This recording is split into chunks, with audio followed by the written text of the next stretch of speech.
It is January 1977. Before smartphones, before central heating was standard, and before Britain's mornings meant anything digital. Inflation is raging at 15%. Ice crusts the inside of your bedroom window, and if you miss your bus, you are late. No excuses. But this so-called normal day hides a truth most have forgotten. How does a country survive when everything feels stuck, and comfort is a luxury? The morning starts with a hiss and a whistle.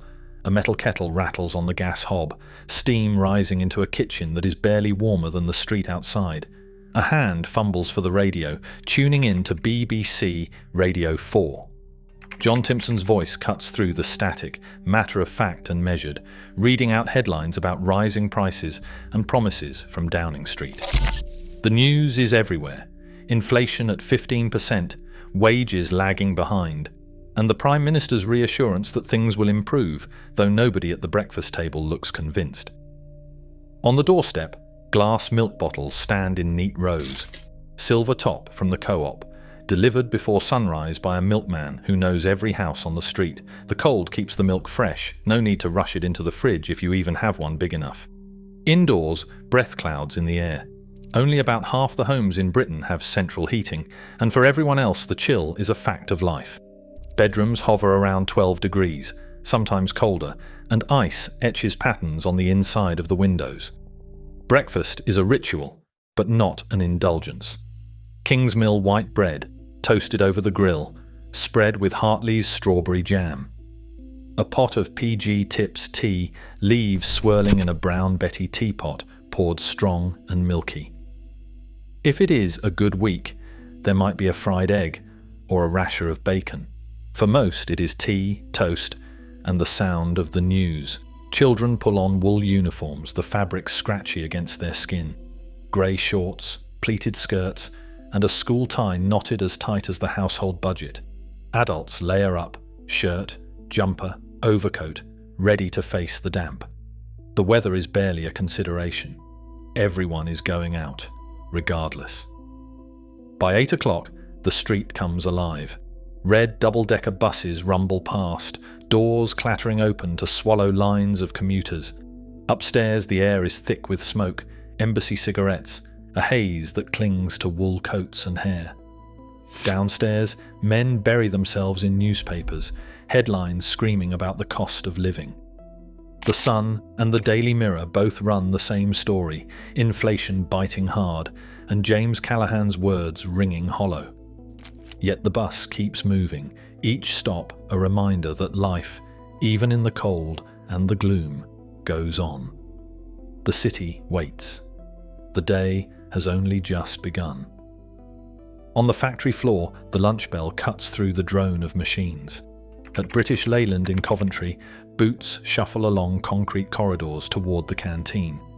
The queue moves slow, each worker clutching a brown paper bag or a battered lunchbox. Cheese and pickle sandwiches wrapped in waxed paper. A hard-boiled egg, if there is anything left in the cupboard.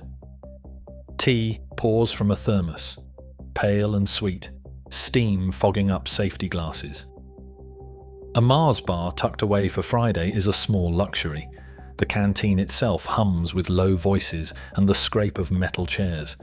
No one lingers. Breaks are short, and there is always talk of overtime, strikes, or who has managed to stretch their pay packet farthest this week. Wages. Land in cash, handed out in brown envelopes every Friday. With inflation running at 15%, every coin is counted. Factory hands talk about the price of bread, the cost of bus fare, and how the rent always seems to edge up a little more. In offices above the high street, lunch is even quieter. A sandwich pulled from a handbag, an apple, maybe a penguin biscuit. There is no Pret, no takeaway. Most eat at their desks, paperwork and rotary phones pushed aside to make space for a quick bite.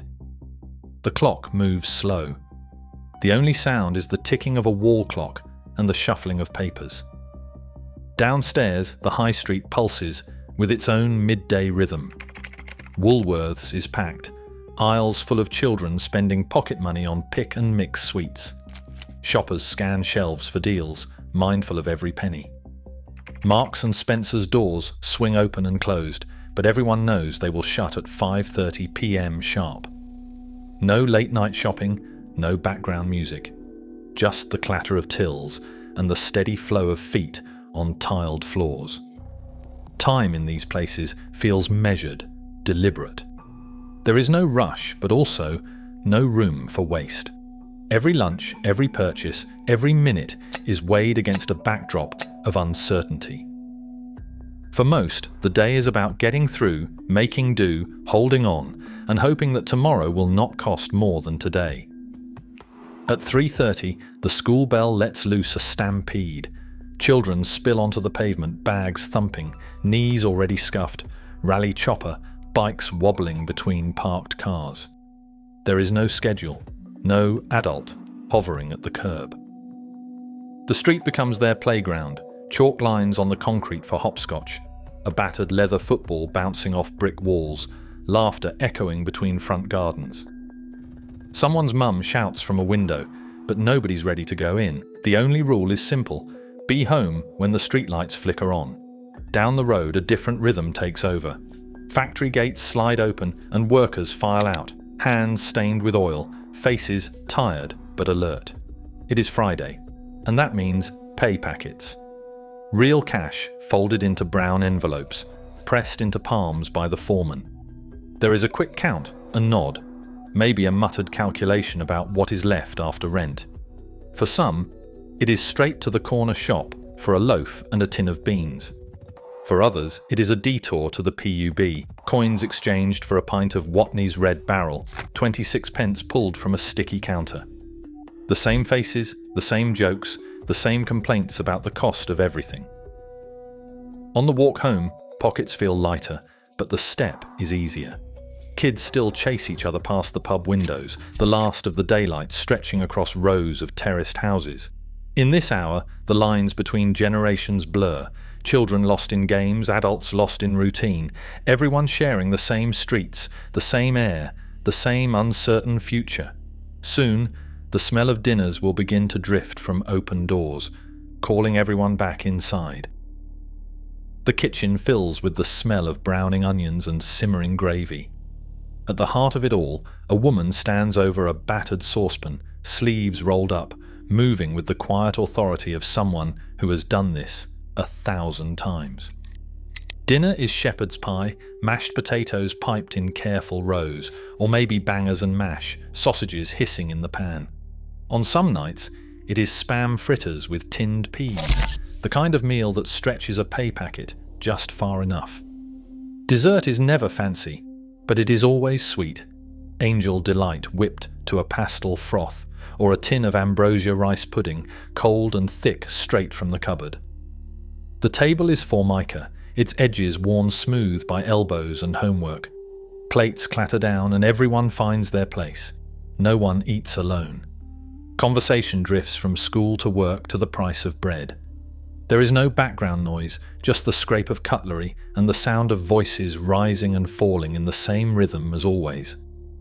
Everyone is together. At 7 o'clock, forks pause. The television clicks on, a heavy wooden box with 3 buttons, BBC One, BBC Two, and ITV. No remote, no scrolling, just a choice made quickly, because tonight Morecambe and Wise are on. 28 million people laugh at the same joke in the same moment. It is not just a show, it is a shared ritual. If you miss it, you miss it. There is no replay, no second chance. As the credits roll, the mood shifts. The news comes on at 9 o'clock, Angela Rippon's voice calm but unyielding. Strikes, economic trouble, the Queen's silver jubilee on the horizon. The laughter fades, replaced by headlines that echo the worries of the day. By 10:30, the national anthem plays. The screen shrinks to a dot, then dissolves into static. Broadcasting stops, the house grows quiet, and the country exhales together. Today, routines fracture across screens and schedules rarely align. Yet in 1977, nearly 28 million Britons laughed together at the same moment. As digital life accelerates, the value of shared experience grows rarer and more vital. What does real connection look like in your world now? Let's talk below.